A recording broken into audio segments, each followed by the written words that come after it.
అసలు రాఖీ పండుగ ఎందుకు అంత ప్రత్యేకమో తెలుసుకుందామా?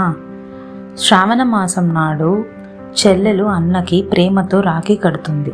అంటే అన్నయ్య ఆమెకు జీవితాంతం రక్షణ అని. దాని పేరే రక్షాబంధన్. అవును, దీని వెనుక ఉన్న అసలు కథ ఏంటి నేను మీకు చెప్తా. ఒకసారి శ్రీకృష్ణుడు గాయమయ్యి రక్తం కారుతుండగా ద్రౌపది తన చీరలో ఒక ముక్క చించి కట్టింది.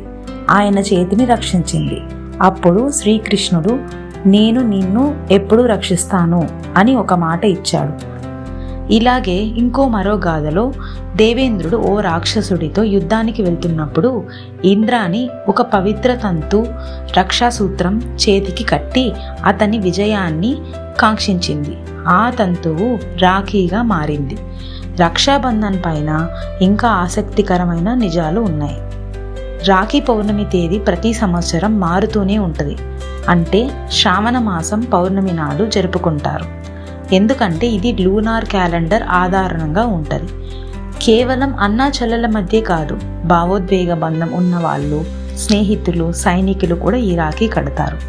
నోబెల్ బహుమతి గ్రహీత రవీంద్రనాథ్ ఠాగూర్ 1905లో హిందూ ముస్లిం ఏకత్వానికి రాఖీ వినియోగించారు. ఈ రాఖీకి వేరే పేర్లు కూడా ఉన్నాయి.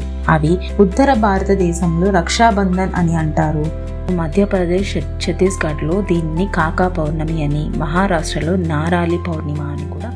సంవత్సరం 2025 పౌర్ణమి తిథి వచ్చి ఆగస్ట్ 8 మధ్యాహ్నం 2:12 నుండి ఆగస్ట్ 9 మధ్యాహ్నం 1:24 వరకు ఉంటుంది.